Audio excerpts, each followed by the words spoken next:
काय नाव आपलं? संजय थोटे, कुठे राहता संजयजी? राजोला, तहसील कुई, जिल्हा नागपूर. अच्छा, राजोला. भंडारा व्यसनमुक्ती केंद्रामध्ये येऊन किती दिवस झाले तुम्हाला इथे? आता 2-2.5 महिन्याच्या जवळजवळ होऊन राहिले. 2-2.5 महिने. या 2-2.5 महिन्यामध्ये तुम्हाला कसा अनुभव आला इथला? चांगले वाटून राहिलं ना. पहिला काय चालण्याची पण शक्ती नव्हती माझ्यामध्ये. आता जसं जसं 5 वाजता उठणे, योगा करणे, त्याच्यानंतर नाश्ता करणे, नाश्ता झाल्याच्या नंतर अजून क्लासच्या नंतर अजून थोडा वेळ आराम, एक घंटा आराम केला का नंतर जेवण करणे, पोटभर मग 2 घंट्याची विश्रांती घेणे. बरं वाटत आहे आता, थोडा थोडा बढिया चाला गेला लागत.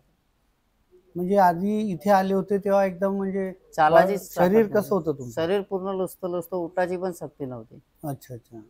आणि समजा असंच तुम्ही व्यसन बाहेर केलं असतं तर तुम्हाला काय वाटते, समजा भंडारा व्यसनमुक्तीमध्ये तुम्हाला नसतं घातलं तर काय काय अवस्था असती आता तुमची? सर आपण वरच्या दिशेला लागलो राहतो. आता बरं वाटते इथं. आता बरं वाटतं. बरं झालं घरच्या लोकांनी काळजी लवकर घेतली आपली तर. अच्छा. इथला स्टाफ कसा वाटतोय तुम्हाला? स्टाफ एक नंबर वाटते सर. स्टाफ चांगला आहे. सर्व केअरिंग आहेत की नाही आहेत, म्हणजे काळजी घेतात तुमची की नाही घेत? नाही, काळजी वगैरे घेतात सर. अच्छा, काळजी घेतात हो व्यवस्थित. हो. जेवण वगैरे व्यवस्थित जेवण आहे? वगैरे मस्त बढिया पद्धतीने. हो. अच्छा. काय म्हणजे व्हेजिटेरियन आहे की नॉन व्हेज आहे? व्हेजिटेरियन. व्हेजिटेरियन. हो. अच्छा, पूर्ण व्हेजिटेरियन हो मिळतं. सर. वा, फार छान. संजयजी मला एक सांगा, बोला ना. इथनं गेल्याच्या नंतर आता तुमचं काय विचार आहे? आता नाही प्यायची सर.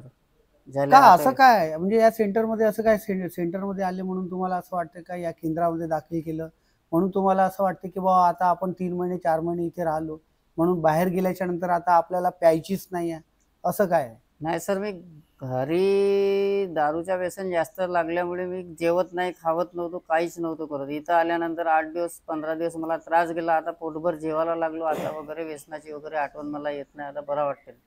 बरं वाटतं. पण इथून बाहेर गेल्याच्या नंतर तर विश्व तसंच आहे तुमच्यासाठी. नाही सर, नाही नाही. हा, तुमच्या घरापासून जे दारूचे दुकान आहे, पानठेले आहेत, ते तर तिथेच आहेत ना, ते तर हलणार नाही. मग नाही सर, क्लास होतात ना त्यांच्यामध्ये 12 कदम मध्ये लिहिलं, ते पाठांतर आहे सर मला. 12 कदम. हो, आता काही पिणार नाही सर मी. अच्छा. पोटभर जेवण वगैरे करीन सर. आणि घरच्या लोकांची आठवण वगैरे येते? येतंय, पण सर आता तब्येत बरोबर झाल्यानंतर घरचे लोक येतील सर. अच्छा. नाही, मला एक सांगा, मग तुम्ही दारू पित होता तर तुम्हाला आता या गोष्टीचं रिअलायझेशन होतं की आपण चुकलेलो होतो, आपल्या घरचे लोक बरे आहेत, त्यांनी आपल्याला इथे घातला, हा त्यांचा चांगला निर्णय आहे की वाईट निर्णय आहे? चांगला निर्णय आहे सर. हां. पहिले घरच्या लोकांची राग करत होतो सर. हां. पण आता कळालेलं का घरच्या लोकांनी टाकलं तर चांगल्यासाठी टाकलं. अच्छा. हो. मग आता तुम्हाला या गोष्टीचं रिअलायझेशन झालंय? हो सर. हो. घरी कोण कोण आहेत सर तुमच्या? माझ्या घरी सर पत्नी आहे, एक मुलगी आहे सर, बाबा आहे सर, आई आहे, भाऊ आहे सर. अच्छा. बहिणी वगैरे नाही आहेत आपल्याला? आहेत सर, 2 बहिणी आहेत, लग्न झालेले आहेत बहिणी. दोन्ही. तर मग दोन्ही बाई तुमचे पितात का? नाही सर, जवाई वगैरे नाही पित. नाही सर. मग तुम्हाला असं नाही वाटत की ते लोक नाही पित, आपली बहीण एका चांगल्या घरी पडलेली आहे की जिथले आपले जे जवाई आहेत ते निर्व्यसनी आहेत? हां, मग तुम्ही ज्या मुलीला लग्न करून आपल्या घरी आला तर त्यांना नाही अपेक्षा असेल तुमच्याकडनं की आमचाही जवाई निर्व्यसनी असावा म्हणून?